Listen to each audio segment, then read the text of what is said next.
अंशदान कटा है, ये बिना अंशदान के पेंशन ले रहे हैं। किस बात की पेंशन लेते हैं?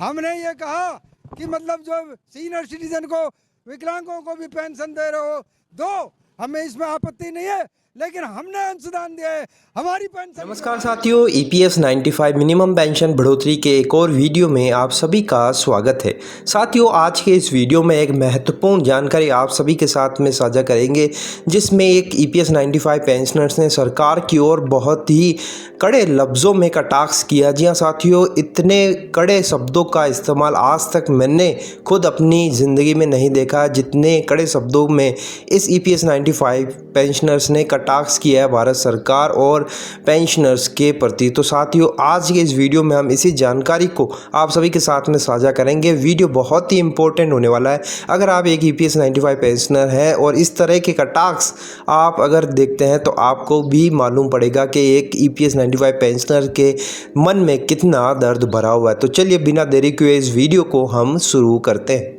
तो यहाँ पर आप देख सकते हैं, यहाँ लिखा है कि बहुत सुंदर विचार है आपका प्रधानमंत्री जी, आपकी कोई गलती नहीं। आपकी पार्टी बीजेपी या कहे एनडीए ने गलती करना सीखा ही नहीं। संगठित या असंगठित क्षेत्रों के सेवानिवृत्त औद्योगिक कामगारों की न्यूनतम पेंशन की मांग को आपने बहुत सोच समझकर खारिज कर दिया है। इनकी मांग है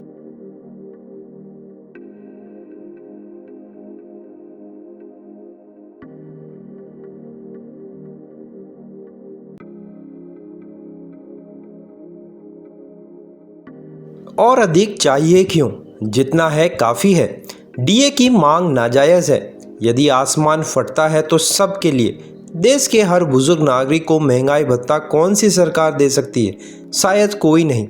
फिर मोदी की सरकार क्यों ही दे। तो यहाँ पर आप देख सकें कितना कटाक्ष ये भारत सरकार पर कर रहे हैं कि इन बुजुर्गों को चाहिए क्यों ये सरकार से इस पेंशन के लिए लड़ाई कर रहे हैं। जितना सरकार दे रही है वह काफ़ी है।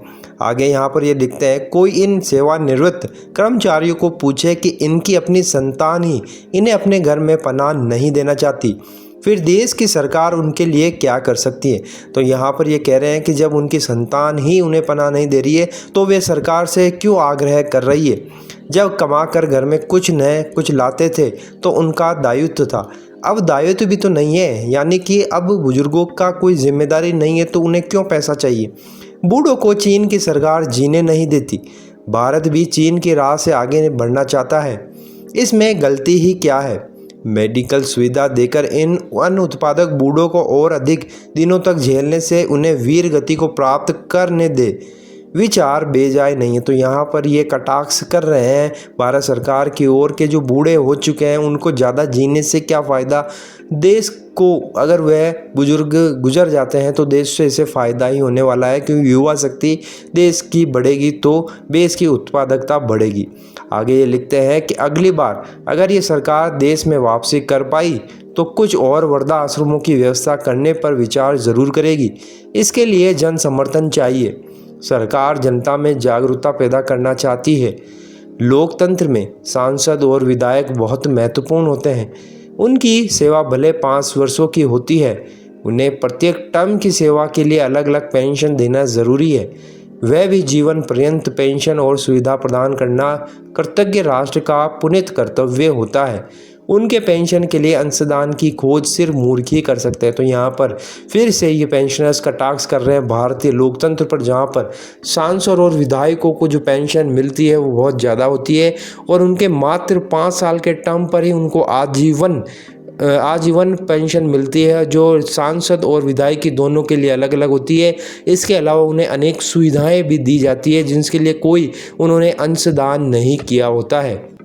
आगे ये लिखते हैं कि ईपीएस 95 के पेंशनर्स पेंशन के लिए अपने अंशदान की चर्चा किया करते हैं। उस धन को किसी ने गबन नहीं किया है। 9 लाख करोड़ का कॉर्पस मनी फंड देश के काम में आता है।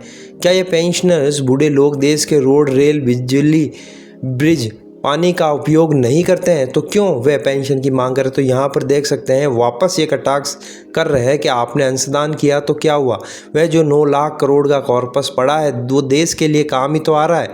और क्या ये बूढ़े लोग उन सभी सुविधाओं का लाभ नहीं ले रहे हैं जो भारत सरकार पहुँचा रही है, चाहे उसमें बिजली, रेल, रोड, पानी सबका उपयोग तो ये बूढ़े बुजुर्ग कर रहे हैं। बेकार की बातें बनाना इन बैठे ठालों का काम ही है, तभी तो अपने बच्चे भी इनकी कदर नहीं करते, इसलिए सरकार के अहंकार की तरफ उंगली उठाना चाहते हैं। अगर देश की सरकार के मंत्रियों को भी अहंकार नहीं होगा तो क्या इन नंगे भूखे कब्र में पैर लटका रहे कल के बूढ़े कामगारों का होना चाहिए? असल में ये काम के हैं न काज के, फिर भी दुश्मन तो अनाज के हो रहे हैं। ये बात समझ से बाहर है। इन लोगों को न्यूनतम पेंशन 7,500 प्लस डीए की मांग कर बहुत ही गलत कदम उठा लिया है।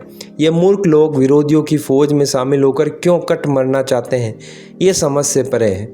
भगवान इन्हें सद्बुद्धि तो दे। तो साथियों, आप देख सकते हैं यहाँ पर किस तरह से इन EPS 95 पेंशनर्स ने भारत सरकार की ओर कटाक्ष किया है अपने शब्दों के द्वारा कि हम लोग जो मांग कर रहे हैं वो एक नाजायज़ है और आपका जो अहंकार है वो बहुत ही सही है और आप देश के लिए सब कुछ कर रहे हैं वो सही है, और हम बुजुर्गों का जो आप अनादर कर रहे हैं वो भी सही है, क्योंकि हम लोगों को कोई पेंशन की ज़रूरत नहीं है। हम बूढ़े लोग हैं और हमें मर जाना ही चाहिए। तो देख सकते हैं आप साथियों कितना दर्द इनकी आवाज़ में भरा हुआ है। शब्दों में इन्होंने कटाक्ष करते हुए भारत सरकार की ओर ये उंगली उठाई है। तो साथियों, आपका इस बारे में क्या ख्याल है, आपकी क्या राय है, कमेंट बॉक्स में आप ज़रूर बताइए। वीडियो आपको अच्छा लगा तो लाइक शेयर ज़रूर कर दीजिएगा।